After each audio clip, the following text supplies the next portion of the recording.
السلام عليكم ورحمة الله وبركاته. صاحبيال soo dhawaada. waxaan rajaynayaa inaad nabad qabtaan oo ku mahadsantihiin sida quruxda badan ee aad u soo dhaweyseen janaalkan dhaqan channel. runtii aad baad ugu mahadsantihiin sida aad taageero ugu muujiseen janaalkan oo muddo yar oo kooban jiray. maanta waxaan rabaa inaan idinla wadaago muuqaal dhaqankeena ku saabsan. weliba dhaqankeena markaan iraahno markiiba qofku waxaa kusoo dhacaya miigii, xoolihii iyo wax lamid ah.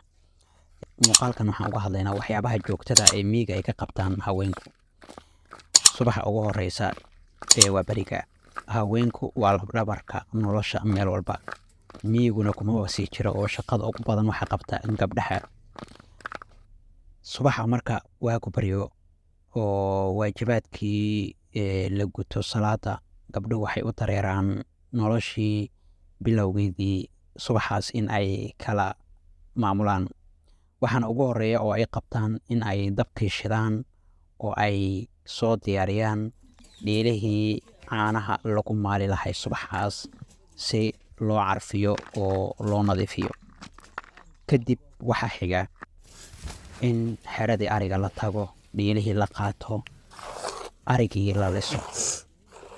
ariga waxaa lisa badanaa gabdhaha yaryar ee qoyska u jooga, halka hooyada qoysku ay ayaduna qabato shaqo aan ka dhicin oo ah in ay caanihii gabdhuhu ay soo liseen ay ruuxdo oo ay subag ka dhaliso.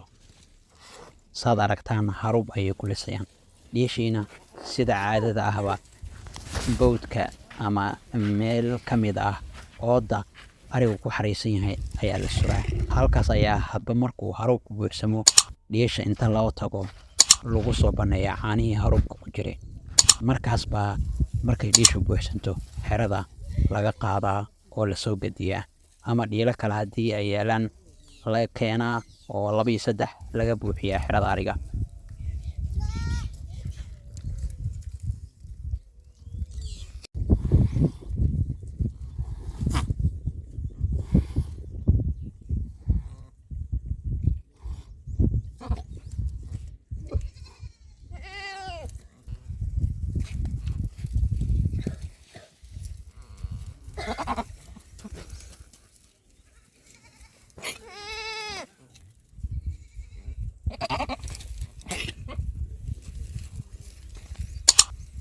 inta ay socoto lisida ariga, waxaa badanaa xerada ariga horteeda istaaga qof ka mid ah qoyska.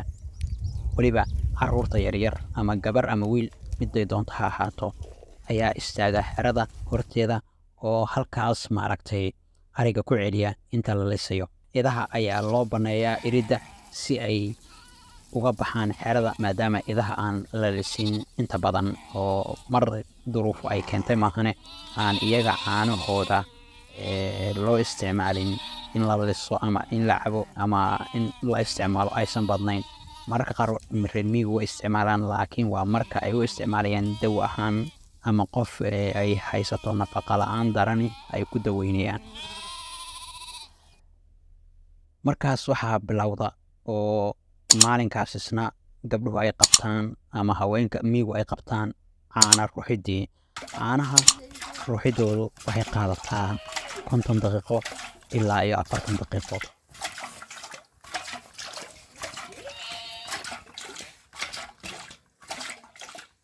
kadibna caanihii subag ayay yeeshaan. markaas ayaa caanihii waxaa loo kala saaraa caanihii ciirta ahay iyo subagii burcadka ahay. weel kayd ah ayaa la soo qaataa, weelkaas ayaa lagu shubaa.